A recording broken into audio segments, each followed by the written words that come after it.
বৃষ্টির দিনে গ্রামীণ জীবন মানে একবারে জরাজীর্ণ। আমার তো মনে হচ্ছে কেন জানি মানে এত বর্ষা আর ভাল লাগছে না। রান্না বসিয়ে দিয়ে কিন্তু আমি আমার সংসারের সব কাজগুলো গুছিয়ে নিলাম। তো কিভাবে গুছিয়ে নিলাম তো সেটাই কিন্তু আজকে দেখাবো। আমার মনে হয় রান্না বসিয়ে দিয়ে বসে বসে রান্না করার থেকে রান্না হতে থাকার অন্য কাজগুলো করে নেই, মানে এরকমটা হলে মনে হয় ভালোই হয়। দেশি মুরগির মাংস রান্না করছে যেহেতু, সেজন্য তো একটু সময় লাগবেই। তো যাই হোক, সকালে উঠেই কিন্তু আমি হাঁসগুলোকে ছেড়ে দিলাম আর একটু খেতে দিলাম। তো এদের অবস্থা কিন্তু খুবই মানে খারাপ আর কি। আর এই যে রান্নাঘরের ভিতরে যে কাজ চলতেছে এখনও মাটির রান্নাঘরে, তো সেটাই কিন্তু একটু দেখিয়ে দিলাম। আমার কেন জানি মনে হয় না যে একটা ভিডিও বারবার করি বা বারবার দেখাই, তো সেজন্য কিন্তু আমি একটু একটু করে দেখাই। একটা রান্নাঘর তৈরি করতে গিয়ে 10টা ভিডিও বানালাম, মানে এই রকম টাইপের ভিডিও একঘেয়েমি আমার একদমই পছন্দ হয় না। তো সেজন্য কিন্তু এই ভিডিও আমি তৈরি করি না। তো যাই হোক, আমি কিন্তু এখন মুরগির মাংস রান্না, সেই কারণে কিন্তু জিরে মরিচের আদাটা একটু বেটে নিলাম। আর যেহেতু ঘরের ভিতর বাড়ছে, তো সেই কারণে নিচে একটা মানে পুরাতন জামা দিয়ে দিলাম যাতে টাইসে কোনো মানে পানি টানি না পড়ে এক্সট্রা, সেই কারণে। আর এইদিকে লবণ হলুদ সব কিছু দিয়ে আমি আলুগুলো ভেজে নিচ্ছি, ঝালও দিয়েছি। আমার মনে হয় যে একটু ঝালের গুঁড়া না দিলে আলুর ভিতর জন্য ঢোকে না কেন জানি, তো সেই কারণে দিলাম। আর এইদিকে কিন্তু আস্ত গোটা তেজপাতা, গরম মশলা মানে এলাচ দারচিনি এগুলো দিয়ে দিলাম। সব মশলা দিয়ে কিন্তু মাংসটা এখন কষিয়ে নিচ্ছি খুব ভালোভাবে।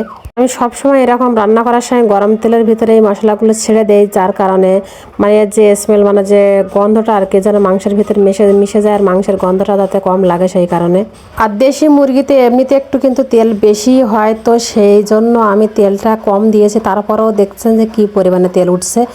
তো যাই হোক, ওখান থেকে কিন্তু ঘরের ভিতরে চলে আসছি গোছানোর জন্য। আর বেডশিটটা আজকে চেঞ্জ করব, সেজন্য বেডশিটটা উঠিয়ে দিয়েছি। আর উঠিয়ে কিন্তু আমি তোষকের উপরটা খুব ভালোভাবে ঝাড়ু দিয়ে নিচ্ছি, কারণ তোষকে কিন্তু এমনিতেই দেখবেন যতই ঝাড়েন না কেন বালি মানে ময়লা উঠবেই, মানে ধুলো আর কি।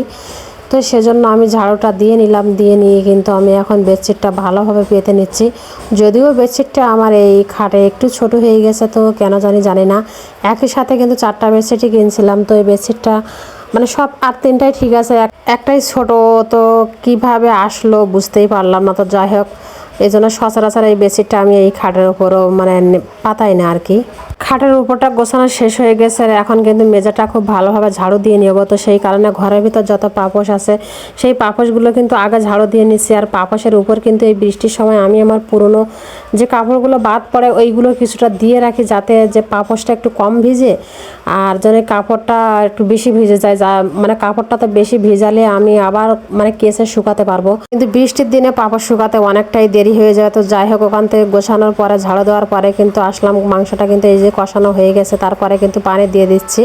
তো এইটা হতে থাক, তারপরে কিন্তু আমি এই যে এখন বাসনগুলো মেজে নিচ্ছি যেগুলো ছিল। তো রান্না বসে দিয়ে আমার কেন জানি মনে হয় যে দুনিয়ার কাজ করা যায় যদি গ্যাসে রান্না করা যায়। আর চুলায় রান্না করতে গেলে কিন্তু বারবার মানে উঠে অন্যান্য কাজ করতে পারবেন না, কারণ চুলায় কিন্তু আঁচটা আপনি যেমন চান তেমন পাবেন না, যেমন কাঠ দেবেন ঠিক তেমনই জ্বলবে, কাঠ দিবেন না একবারে মানে নিভে যাবে আর কি।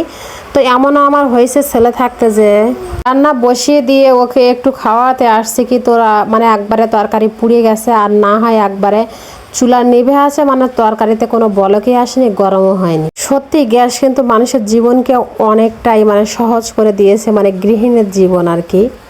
কারণ একটা বাচ্চা যখন মানুষ করা হয় তখন তার মাই কিন্তু বোঝে যে তার কষ্টটা কী লেভেলের হয়। তো যদি গ্যাসে সে রান্না করে তাহলে কিন্তু সবটা নিজে চাইলে গুছাতে পারে, কিন্তু যখন চুলায় রান্না করবে তখন সবটা চাইলে আসলে সে গুছিয়ে উঠতে পারে না। ভালো থাকবেন সবাই, আল্লাহ হাফেজ।